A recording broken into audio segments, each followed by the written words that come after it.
Buckle my shoe. All right. So, what was it we were talking about there? So there was this podcast that you shared with me. Tell the audience a little bit about what that was about. So it was a duo that have a podcast on YouTube. And I guess these Australians who maybe also have a podcast or have a show, they caught wind and they invited them on the show. Now, this podcast has two gentlemen that talk about how specifically men should relate to women. Not really relationships, but I think it's more geared towards how men should be with women. And so these two Australian, older than them, were interviewing them. And this is what I sent to you. Because the catch-all is they ended up taking them off the show and they stopped the interview. And that's kind of like the buzz of why the clip was being moved around. And then I sent it to you. Right. So the younger gentleman that got kicked off the show, his whole thing is all men cheat. All men want sex, basically. And it's not even, I feel like what he was really trying to say is not even cheat. It should be expected because it's normal and they're open, but women just want attention. He said those words like women want attention, men want sex. So men should and women not. And when he was posed with the counter argument, so why can't women also? And he was saying it's basically a non-issue. That's not what women want. Now, as a male, he's speaking this. What I want to say, though, is he's not a sociologist, he's not a psychologist, he's not a psychiatrist, and he's not an anthropologist. And I think that's important to say because with anyone that can have a mic and say something, the question is like, where is it coming from? Where is their knowledge coming from? And where are they standing from? And the older gentleman said something very interesting. He said, when you get a little older, we'll have this conversation again. He said it worse than that, but that was the gist. He said, like, grow up. Basically. Grow up, come back to me after you have 30 years experience. Right. Yeah. And that was interesting because you could be wise beyond your years. That's true. That is possible. But we've heard this rant from men, many different age groups. Young, old, black, white, it didn't matter. There is a belief that just men want to conquer and that's it. And or that it's genetically set up that way. It's just primal thing. Yeah. What I wish I was involved in that conversation because my angle I would throw in is, well, what is the end goal? Right. So specifically, this man is a black male that caters to a black audience, mostly male, mostly overall.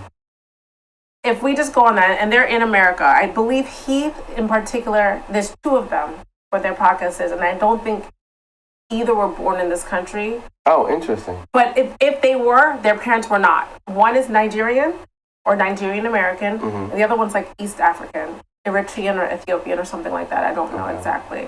Or maybe like even. And that also adds another layer. It is a layer. Yeah, and which is why I'm bringing it up.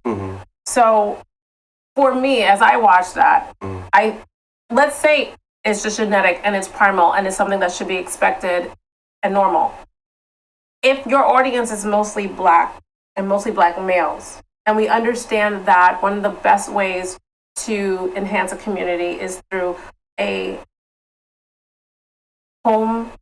healthy home to raise healthy kids, also acquiring property and passing it down, right? And that double income, but half the bills is a great way to get there. If that's the goal, let's say all things being true that guy said, that means we actually should still do something different. That means it's like, that's void to me. Also, if you come from the angle where this is primal, there are a lot of things that are primal. Exactly. There are a lot of things in primal that go against different faiths, different religions. A lot of things that are primal that go against laws. Yes. You know, there's a lot of things like that you would just, it's like a list of laws. And half of them are against primal behavior. So do we take a look at primal behavior and rearrange philosophies, religion, and laws? But where would that lead us? Would that lead us in chaos? Would that lead us moving forward as a species? And that's why I feel like, the conversation, the right questions are sometimes not posed to, let's say, someone with his type of opinions. Right. Because what is the end game here? Do we want to raise children in two-parent households that are at least functioning, at the base functioning? Right. If that is so, then chances are one or both of the parents shouldn't be spending their energy and time with people with another romance outside of the nuclear outside of what the home is, because just the absence of time and absence of mental energy towards the home takes away from the child. I would like to know what his relationship is with his parents. Are they around? Yeah. What did he see other males do? And what was the outcome? So not even from a judging standpoint. Yeah. It's just like, well, what did you see? And what was the repercussions of those behaviors, those other relationships? Were the children hurt? Were the children not getting the resources, whether they're economically, intellectually, emotionally? There's a lot of things there that, like, I perceive could easily be negative if we all take this ticket, and then we live in a world where we're questioning what is male, what is female, what is that, and are we creating, according to him, these roles of like, well, men do this. And I think that was a very interesting question to say, well, can't women have that mentality as well? Yeah, and the reasoning why to him we as a woman, or like women can't, to me the reasoning fell flat. Like, it wasn't even really explained. Granted, he also didn't get the chance to explain. There's some sort of gene. He got kicked off, right? But I will say, so I've heard about these two gentlemen that have this podcast. I don't follow it. I don't really listen, but I heard about them in the last months. Really, honestly, the pandemic has allowed them to come to my purview. And I found out his origin story. And I say it like that because... He's Batman? Basically. I say it like that because I find that some of the voices, and I will say male voices only because maybe I have not gotten in tune with the female voices of this yet, or as much. That the male voices online that claim to be these dating experts with no actual dating or relationship background, all eventually you find they have an origin story of their heart being broken when they were teenagers, right? So it came out, I think he said it in some time ago, his origin story, that this girl did this, da-da-da-da. And that incident, to me, what I'm putting into it now, shifted how he decided it's supposed to be. That's how I'm deciding to say it. Right. That's what I'm thinking. Because it seems to be something very similar with other people that have a platform talking about relationships with no background of professional relationship advice giving. All seem to have something like that. Any academic exposure to psychology, philosophy, sociology. It seems to be rooted in like an pain. Pain. An awful experience with a woman, like emotional experience, and thus, and now they're Batman. Or now here's their alter ego to protect them, to protect themselves. Right. This is going to protect me. And I would like to. I think one of the things I think is really important, and we don't really do this often, but these experts or advice givers or people with a platform. I think it's cool that people have different views. Yeah. I understand to some degree where he's coming from. But I think that it's really important that people ask questions while they're watching these influencers or, even if it's just for entertainment, just be careful what you're taking in and just ask intelligent questions. And maybe it doesn't have to use the word intelligent, but just ask questions. Because I think that's what we're doing more than anything. It's just like, where is this coming from? Where did you learn this? Is there any truth to it? Where did you learn this? I think that's the big one. Where did you learn this? Is he just pulling it out of thin air? Did he just read one little thing once? And if he's right, what you said earlier in this conversation, even if he's right, what do we do with it? Because what is the goal? Yes, what is the goal? Do we want to, as you said earlier, create more chaos? Because I feel that even if all that he's saying is right, it would end up devolving into a chaotic system of child rearing. Like, ultimately, we get together most of the time to procreate. Ultimately. One of his pillars is men should never be monogamous. Like, he says this. He says he has said this before. They should never be monogamous. And you know, whoever allegedly hurt him, yes, or hurt those that he has seen, it's because of this behavior. So now he becomes a perpetrator of this negativity. The same thing that happened. Right. This vibration, this that keeps on going, hurting other people that are now going to get hurt, and then see what he put online, and then now hurt other people. Yeah. So now we just end up in this sick sea of negativity.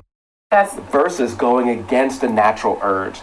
Someone might push you, but the natural urge might be to, well, let me knock them out or kill them. But we know that this is behavior that should not happen. Actually, I want to say something with, as it pertains to origin stories of some of, I'm going to say men only because that's like the ones with the microphones that I'm seeing, right? And what was the catalyst that spun them into, like, we got not faithful, not nice, and don't treat these women so well, right? Where did it come from? I will say, I think almost everybody has a real heartbreak, especially between the ages of like 16 and 24. Almost everybody, men and women. And I think we all deal with it the way we deal with it. I wonder if there's something with how men take heartbreak that can lead to that in a way that's a little bit easier than women can. Not to say women don't. But the overall voice is not, that's not what... Totally valid. You know what I'm saying? That's not what I'm hearing. Yes. You know? I might hear other things. I would say, from my understanding, I would say yes, because, and we could probably do a whole other show on it, we probably will. Break that down. But, you know, you look at how we were, in general, when I say we, just in general in society, right? Broad brush. Yes. Women were definitely communicate your feelings, men action. So instead of I'm hurt and I don't want to be hurt, it's a rock. Let me just, you know, like, I'm going to tell a true story. So I fancy myself an honest person, but I'm being biased because I'm talking about myself. Right. I just say what I say. Sometimes people like it, sometimes people don't, but I try to be authentic, and I feel I've been that way a lot of the times. Back in college, or right after college, I was dating somebody who also happened to be Ethiopian. And I wanted to be exclusive. He did not, because he was going to leave and go back to where he's from in Washington State. 6 months later, he said, "What's the point?" And I thought about it. I was like, that means he may not be exclusive. How do I feel about that? I have to sit with that. And I decided, you know what? I enjoy him. So I'm going to enjoy these next months. And I won't ask him what he's doing. That's not my business, because he doesn't want an exclusive relationship, right? That's how I decided to take it. I had all that power in that moment to be like, you know what? I don't want to do it. But I decided, okay, cool. So, boom. During that time, I started seeing somebody very casually, seeing the Ethiopian guy more, but someone else very casually, because we're not in an exclusive relationship. He told me we were not. He told me why he did not want to, and it made sense to me. As time went on, he asked me, "Are you seeing someone else?" I said yes. And you know what he said to me? "You're the reason why I'm going to treat all these other girls like SHIT now." Wow. And I said, wait, but you didn't want something exclusive. That was my response, right? And I'm trying to figure out, and for years still, all these years later, I'm like, what did he want? He wanted non-exclusivity, but me to be exclusive to him. Let's see if they get some feedback on this. And I actually have an answer to that. So hold that, because I actually have I can break that down. I would love to hear it. Thank you for watching, and we will continue.